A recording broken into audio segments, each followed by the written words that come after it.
우리 다 함께 사도신경으로 신앙 고백하심으로 6월 첫날 새벽 기도회를 하나님께 올려드리겠습니다.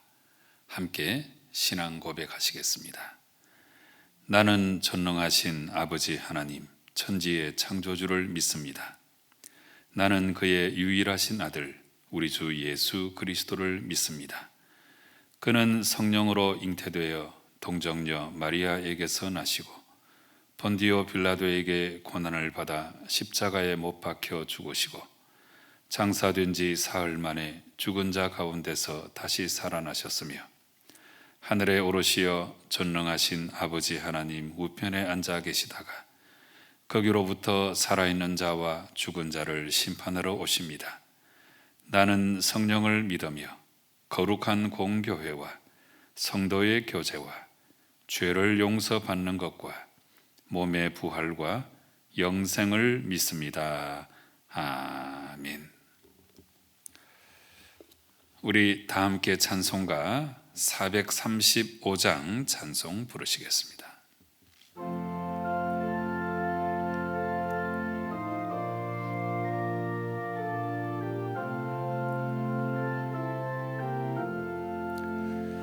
나의 영원하신 기업 생명보다 귀하다.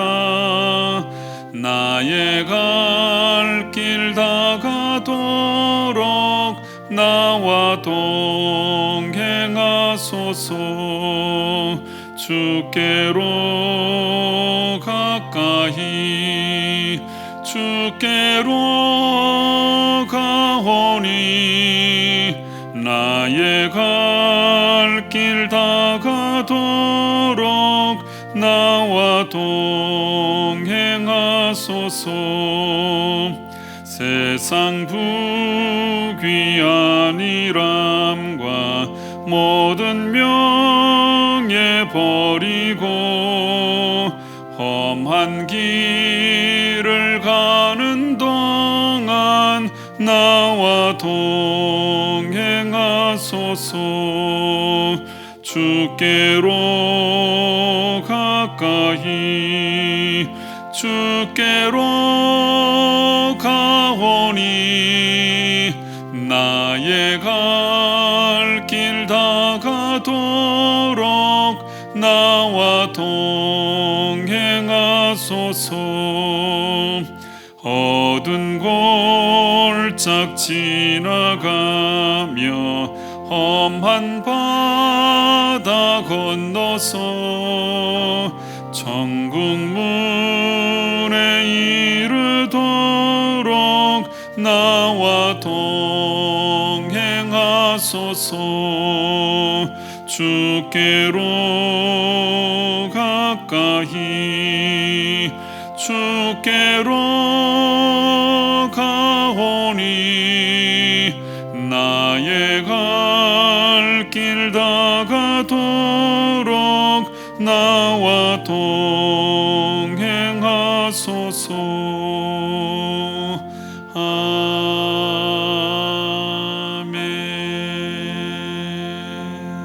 아멘.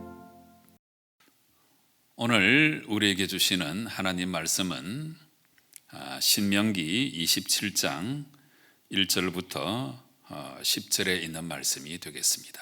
함께 따라 읽으시기 바랍니다. 모세와 이스라엘 장로들이 백성에게 명령하여 이르되 내가 오늘 너희에게 명령하는 이 명령을 너희는 다 지킬지니라. 너희가 요단을 건너 내 하나님 여호와께서 내게 주시는 땅에 들어가는 날에 큰 돌들을 세우고 석회를 바르라. 요단을 건넌 후에 이 율법의 모든 말씀을 그 위에 기록하라. 그리하면 내 하나님 여호와께서 내게 주시는 땅 곧 젖과 꿀이 흐르는 땅에 내가 들어가기를 내 조상들의 하나님 여호와께서 내게 말씀하신 대로 하리라. 너희가 요단을 건너거든 내가 오늘 너희에게 명령하는 이 돌들을 에발산에 세우고 그 위에 석회를 바를 것이며 또 거기서 내 하나님 여호와를 위하여 제단 곧 돌단을 쌓되 그것에 쇠 연장을 대지 말지니라. 너는 다듬지 않은 돌로 내 하나님 여호와의 제단을 쌓고 그 위에 내 하나님 여호와께 번제를 드릴 것이며 또 화목제를 드리고 거기에서 먹으며 내 하나님 여호와 앞에서 즐거워하라. 너는 이 율법의 모든 말씀을 그 돌들 위에 분명하고 정확하게 기록할지니라. 모세와 레위 제사장들이 온 이스라엘에게 말하여 이르되 이스라엘아 잠잠하여 들으라. 오늘 내가 네 하나님 여호와의 백성이 되었으니 그런즉 네 하나님 여호와의 말씀을 청종하여 내가 오늘 내게 명령하는 그 명령과 규례를 행할지니라. 아멘. 이제 새로운 달 6월이 시작되었습니다. 코로나 사태로 말미암아 여전히 우리의 삶이 힘들지만 이 6월 한 달 동안에도 하나님께서 성도 여러분 꼭 지켜주시고 은혜로 날마다 아름답게 인도해 주시기를 간절히 기원합니다. 이제 오늘 우리는 신명기 27장 말씀에 들어왔습니다. 이 신명기 말씀은 이스라엘 백성들이 40년 광야 생활을 다 마치고 마침내 요단 동편 모압 평지에 함께 모였을 때 모세가 자기 자신은 가나안 땅에 들어가지 못하지만 이제 백성들에게 마지막 당부하면서 마치 유언과도 같은 말씀으로 세 편의 설교를 감당하는데 그 세 편의 설교를 모아놓은 책이 바로 신명기 말씀이 되겠습니다. 그런데 이 세 편의 설교는 저마다 아주 특별한 내용을 갖고 있는데 가장 먼저 1장부터 4장 43절까지 말씀, 이 제1설교는 그 시점이 과거가 되겠습니다. 그래서 출애굽 때부터 하나님께서 오늘 여기까지 우리를 인도해 주신 그 은혜, 우리가 절대로 잊어버리면 안 된다 하는 것이 제1설교의 주안점이 되겠습니다. 그 다음에 4장 44절부터 이 26장까지 아주 긴 말씀, 이 제2설교는 율법의 재해석이라고 하는 그런 특징을 갖고 있고 시점은 바로 현재라고 할 수 있습니다.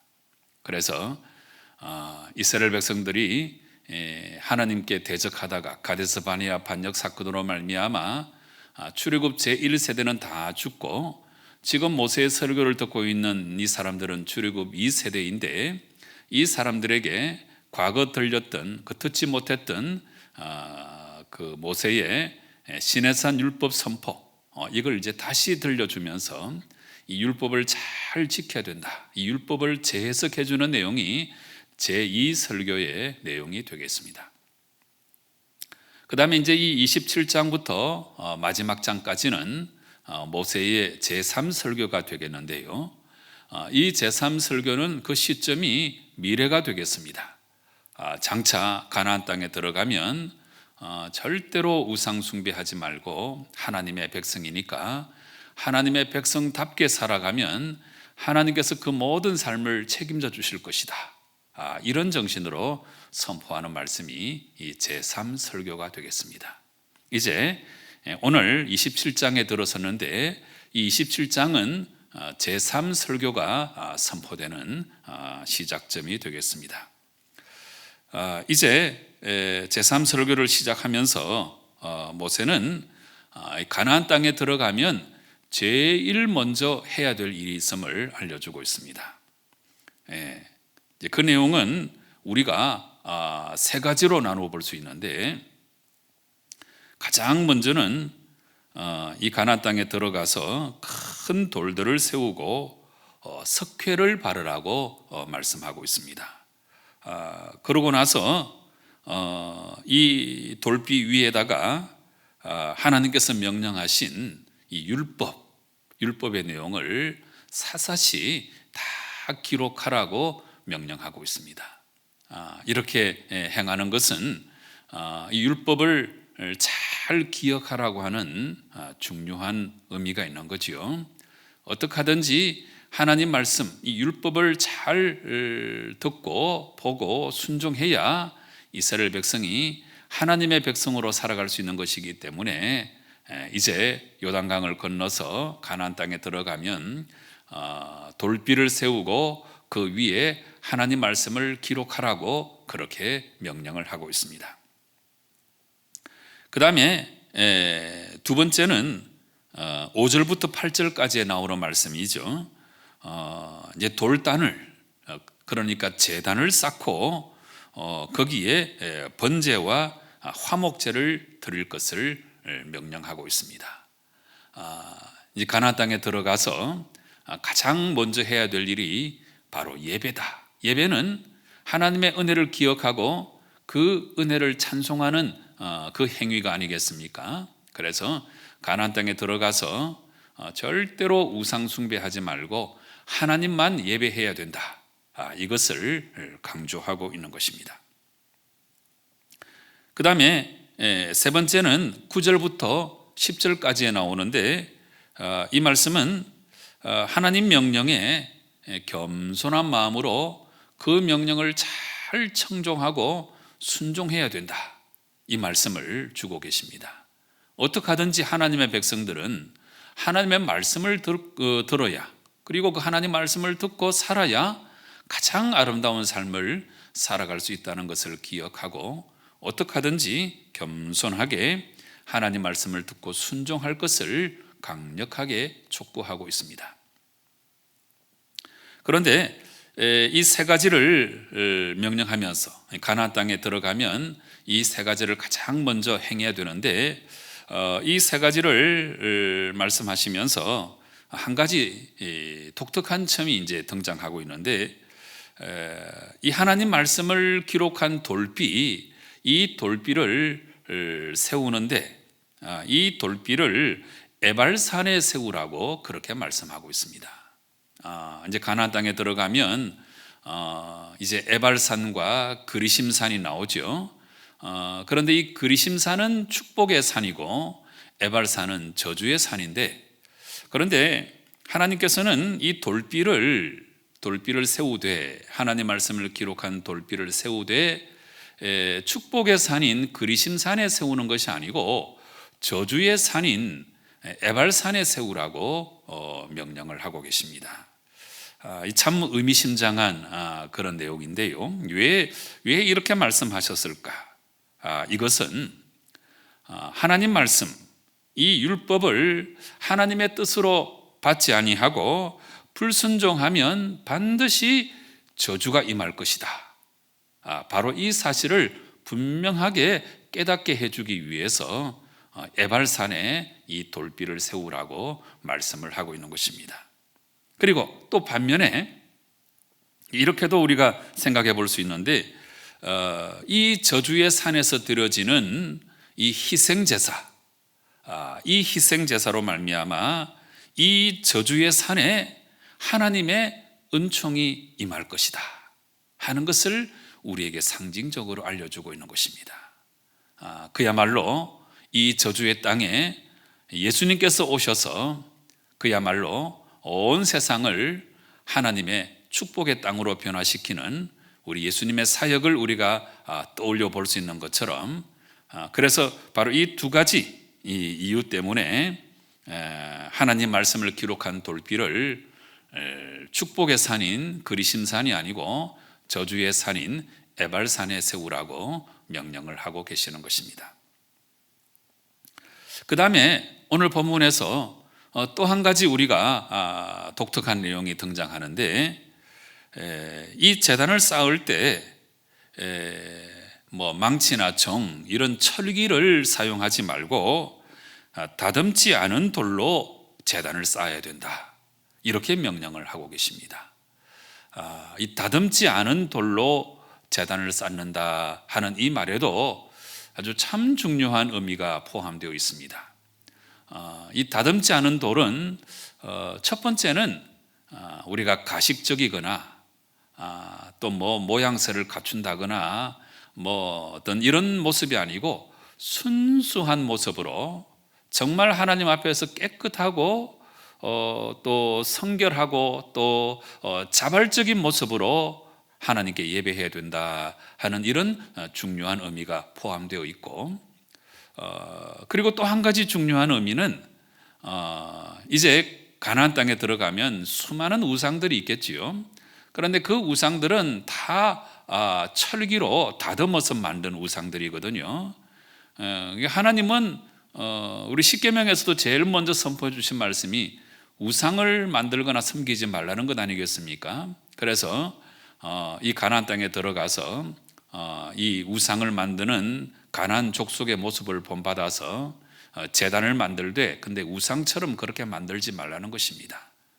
오직 하나님의 뜻을 따라서 하나님의 방법대로 하나님께 제사해야 된다, 예배해야 된다, 이것을 말씀하고 있는 것입니다. 여러분, 하나님께서 명령하시는 이 귀한 명령들은 오늘날 우리에게도 그대로 적용됩니다. 우리가 진실로 하나님 말씀을 우리의 신비에 잘 박힌 못처럼 그렇게 기억하고 살아야 우리의 모든 삶이 저주의 삶에서 축복의 삶으로 변화된다는 사실을 우리가 기억해야 하고, 또 한 가지, 우리가 하나님께 예배드릴 때는 늘 순수한 마음으로 세상의 방식이 아닌 하나님의 방식대로 하나님만을 예배해야 된다는 사실을 우리에게 알려주고 있는 것입니다. 이 말씀들을 잘 순종해서 어떻게 하든지 하나님 말씀대로 잘 살아가서 하나님의 큰 축복을 다 받아 누리시는 성도 여러분 꼭 되시기를 주님 이름으로 축원합니다. 기도하시겠습니다. 아버지 하나님, 우리에게 열려있는 이 축복의 길을 우리가 분명히 걸어갈 수 있도록 은혜 베풀어 주시옵소서. 하나님 말씀에 잘 순종하면 축복이고 불순종하면 저주가 있을 것임을, 이 명쾌한 진리를 우리 가슴 속에 분명히 기억하고 늘 하나님 말씀에 잘 순종함으로 하나님을 잘 예배함으로 온전히 복받는 인생이 되게 역사하여 주시옵소서. 예수님의 이름으로 기도드리옵나이다. 아멘. 하늘에 계신 우리 아버지, 아버지의 이름을 거룩하게 하시며 아버지의 나라가 오게 하시며 아버지의 뜻이 하늘에서와 같이 땅에서도 이루어지게 하소서. 오늘 우리에게 일용할 양식을 주시고 우리가 우리에게 잘못한 사람을 용서하여 준 것 같이 우리 죄를 용서하여 주시고 우리를 시험에 빠지지 않게 하시고 악에서 구하소서. 나라와 권능과 영광이 영원히 아버지의 것입니다. 아멘. 여러분, 우리가 이 세상을 살아갈 때에 하나님의 말씀을 우리의 신비에 잘 새겨서 그 말씀대로 살아가야 합니다. 하나님께 또 예배할 때에 정말 순수한 모습으로 하나님의 방식대로 경배 찬양 온전한 예배를 하나님께 올려드려야 합니다. 우리가 이렇게 행함으로 하나님께 축복받는 귀한 삶이 되게 달라고 기도하시기 바랍니다. 코로나 사태가 산발적으로 계속 이어지고 있습니다.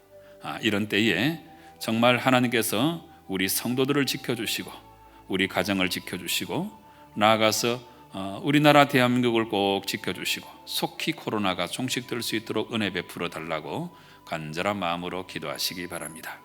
우리 주위를 돌아보시고 육신의 질병으로 고통 중에 있는 분들을 위해서 중보 기도하시고 이어서 여러분 각자의 기도의 제목으로 하나님께 나아가 기도하실 때에 우리 하나님 응답하실 줄로 믿고 우리 확신 가지고 통성으로 간절한 마음으로 기도하시겠습니다. 함께 기도하십시다.